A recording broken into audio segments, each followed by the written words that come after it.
Selamat pagi. Kali ini saya akan mementaskan monolog teologis berjudul Perumpamaan tentang koordinator seksi disiplin yang cerdik. Selamat menyaksikan.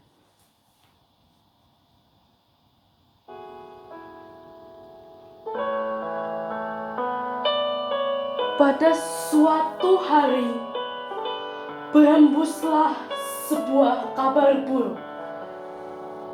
Tak jelas siapa yang menemuinya. Hanya 2 anggota kelas tanpa jabatan. 2 lidah yang bergerak tanpa kendali. Dan tiba-tiba, desas-desus itu pecah di sebuah kelas. Koordinator kedisiplinan itu melakukan tindak indisipliner, melanggar tata tertib aturan sekolah dan juga kelas. Maka, saya akan melaporkan kamu ke wali kelas. Secepat angin kabar itu naik ke telinga guru perempuan yang menjabat sebagai wali kelas, yang saya sebut Tuan dalam cerita perumpamaan saya. Dan sang Tuan memanggil koordinator itu dengan muka ekspresi setegar batu karang. Kabarnya, engkau berlaku indisipliner. Berikan pertanggungjawabanmu. Jika tidak, engkau akan dipecat. Monolog ini sunyi, tapi dalam hatinya badai sedang bekerja. Sang koordinator seksi kedisiplinan kelas 11A berkata, "Jika aku dipecat, bagaimana aku hidup? Untuk bekerja saya tidak sanggup. Untuk mengemiskan saya malu. Saya harus memikirkan sesuatu." Dan di titik itulah kecerdikan menggantikan ketakutan. Ia menata sebuah rencana, bukan rencana suci, tapi rencana cerdas, demi menyelamatkan hidupnya ketika semua pintu tertutup. Ia mulai mendekati anggota kelasnya, orang-orang yang suatu hari bisa menjadi penolongnya. Ia mengubah angka, dan angka,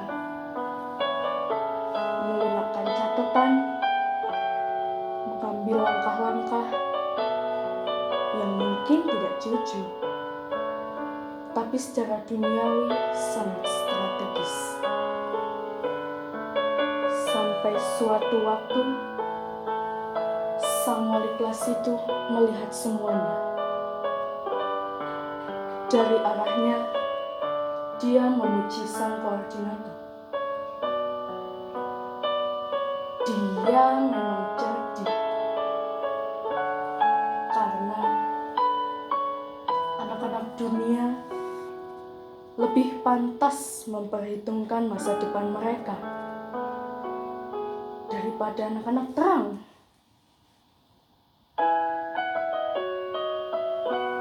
Sebagai bentuk renungan bagi jiwa, kadang seseorang yang tidak jujur pun tampak bijaksana ketika ia menggunakan kecerdikannya demi menyelamatkan dirinya. Jika orang dunia saja mampu berpikir sejauh itu demi hal sementara, mengapa anak-anak terang tidak lebih bijak lagi dalam mengelola harta yang dipercayakan Tuhan untuk hidup surgawi? beriman diminta memakai harta duniawi untuk menolong sesama, mengumpulkan harta yang tidak dapat dicuri waktu, yaitu harta di surga. Dunia ini sementara. Jabatan, posisi akan hilang, harta akan lenyap, melainkan kebaikan, amal, kemurahan hati, itulah investasi yang sesungguhnya menuju hidup yang kekal. Tentang pilihan Tuhan atau kekayaan, tak seorang pun bisa mengabdi kepada dua tuan. Kita harus memilih, apakah kita mengejar kekayaan dunia atau kerohanian. Di balik perumpamaan ini terdapat panggilan untuk mengakui krisis rohani sendiri. Keselamatan tidak selalu instan, otomatis. Sedekah bukan hanya perbuatan bertambahan atau untuk esensial saja, tetapi bagian dari perjalanan pengudusan. Sebab pada hari penghakiman, mereka yang pernah kita tolong, orang miskin yang di dalamnya Kristus hadir, akan berdiri dan selalu membela kita.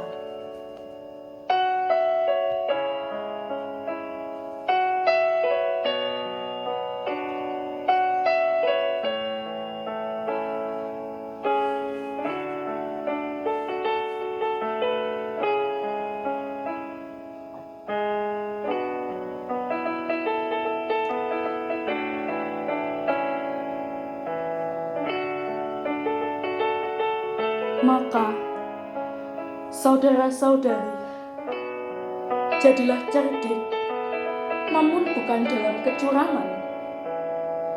Jadilah bijaksana, bukan demi dirinya sendiri, tetapi demi kerajaan surga.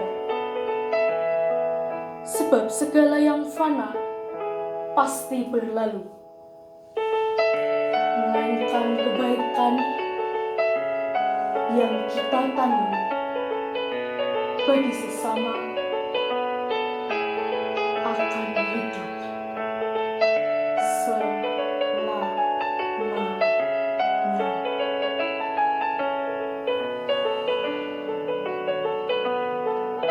Berbahagialah orang yang mendengarkan sabda Tuhan dan tekun melaksanakannya. Sabdamu adalah